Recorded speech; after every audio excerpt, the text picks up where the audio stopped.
For more on this wild story, Luke Rosiak joins us now. He's an investigative reporter for the Daily Wire and the author of the book Race to the Bottom, Uncovering the Secret Forces Destroying American Public Education. Luke, great to have you back with us, sir. Hey, Vince. Thanks for having me. Tell me about this Kamala Harris aide. Who is he, and what did the Biden administration attempt to do with him? It really is a wild story. This is a guy named Nathaniel Siegel, who was Deputy Domestic Policy Advisor to Kamala Harris. He also previously served in the Obama administration. And so he's working in the White House. And then on January 18th, about 48 hours before Trump was sworn into office, they put him on the payroll of the Federal Trade Commission as its Deputy Chief Technology Officer. And, you know, he had kind of not even doing technology stuff for the White House, but somehow he becomes Deputy CTO. Now, they hired him without his personnel file. The personnel file would have shown that he's a political appointee. He should not be hired into a career job. And they did all kinds of suspicious things to put him on the payroll as not a probationary employee, but sort of just a normal career tenured employee. And they basically they start to catch on to this scheme. The Trump administration starts figuring out, like, what the heck is going on? How did this guy get hired? His paperwork isn't right at all.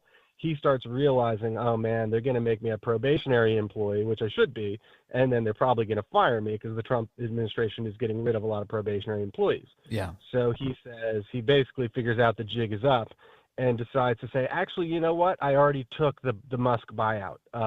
And so he allegedly backdated and doctored an email screenshot to try to convince the FTC that he was entitled to this money, which could be like $200,000 from the Office of Personnel Management. So it's almost like one of Kamala's top aides is like, I'm not going to leave the government unless you pay me $200,000. And it's like, wait a minute, Kamala isn't vice president anymore, so you are going to leave the government.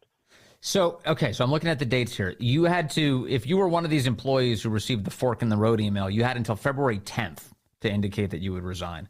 It was 4 days later, February 14th, that the Human Resources Department called this guy and said, hey, we're classifying you as a probationary employee, just so you know. And he responds with, no, I already took the buyout. And they said, really? You took the buyout? Do you have proof of that? And he goes, yeah. And so he sends along a phony email, allegedly, indicating that he had taken the buyout, that he had sent resign by February 10th. But how do we know that that was a fake email, that he didn't actually ever send something like that? Well, he sent a screenshot, and then they asked for the real email, and he wouldn't send it. And then they checked their servers, and they were like, this email, there's no record of this email being sent from our servers. And OPM also said, yeah, we never received such an email. But also, he wasn't eligible for the buyout. He never even received the offer. So this is like, he was a probationary employee. They're not going to pay you 8 months of salary to leave when you're a brand new probationary employee. And the only reason, basically, what's especially interesting here is the way they had him in those books to enable him to do this. He didn't do that on his own. He's not able to hire himself.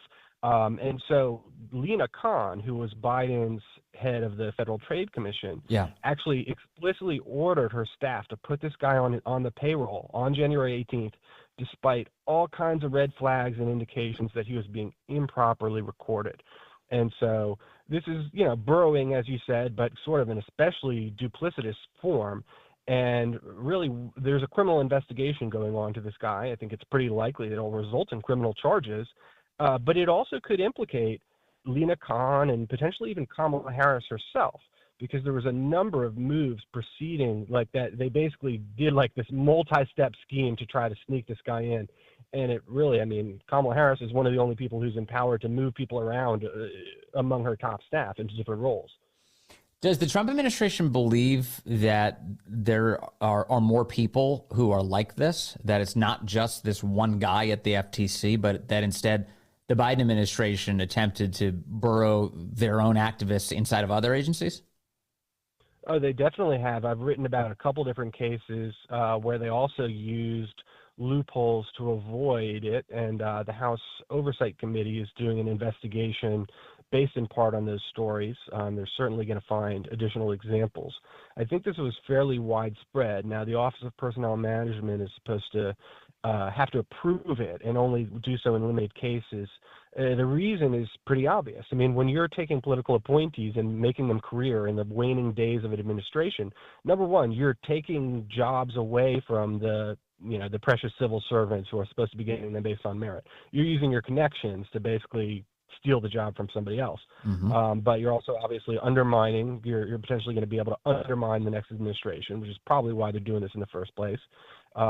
And you're also you're diminishing public trust in the civil service. And so when people, they can no longer lash out at Trump for saying he's a conspiracy theorist, for suggesting that there's a deep state or that the civil service is not sufficiently, that the civil service is trying to undermine them, when they did that. I mean, the Biden administration is, kind of responsible here for, if Trump has reservations about the civil service, then maybe don't sneak Kamala Harris's top advisor into a so-called career role on January 18th. Well, exactly right. And the whole point of civil service protections is to keep them from becoming political. That's it's designed to be like, look, there's a steady class of workers that aren't specifically loyal, or they're not supposed to be, to any particular political party. It used to be in American history there was a lot more patronage, that government jobs were handed out on the basis of who won the election, and then everyone else got fired. The civil service as it exists now is supposed to be insulated from that. But if you're installing political operatives and then giving them civil service protections in so doing, that's about as corrupt as it gets, because then you're actually giving additional protections to the people who are only there by way of patronage. Yeah, that's right. And I mean, it's really insanely dishonest if the allegations are true that the federal prosecutors are looking at. This guy is, taking a buyout that he clearly wasn't entitled to and falsifying documents to do it, lying, scheming, changing paperwork, coordinating with others to do all the paperwork that led to this. And this is a guy that was in the Obama administration. He's a top Harris person. He went to 3 Ivy League schools. Granted, at Yale, he majored in ethnicity, race, and migration. So I don't know how much that counts for, but he's got quite a resume. He was working in finance, and now you kind of wonder what else was this guy involved in, that if he just feels like it's okay to just kind of make fake documents to potentially steal $200,000. But it also gets to this idea that saying Trump isn't going to relinquish power, he's going to become a dictator.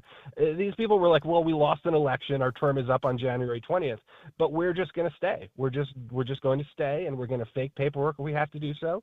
And if you want us to leave, the election isn't enough. You're going to have to pay us cash as well. Yeah.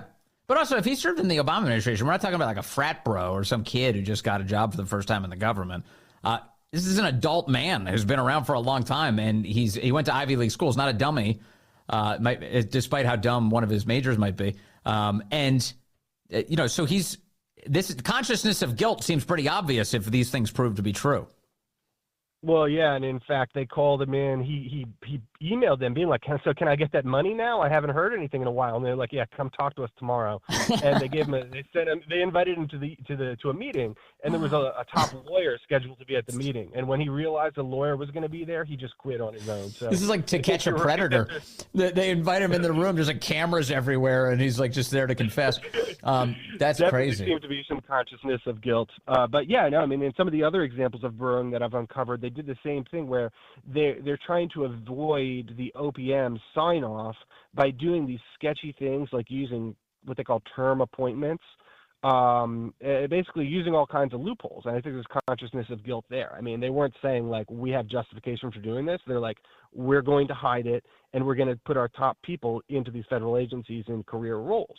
And in 2 of the other borrowers that I found, they actually had previously worked at the White House Personnel Office, which is like the nerve center of like putting political cronies across the government. So it's like, it's not coincidental. It was like, it couldn't be more blatant what they were doing.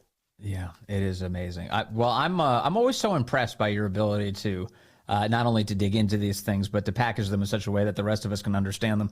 Luke Rosiak, please keep up the great work for the Daily Wire. Always so good to talk to you, sir.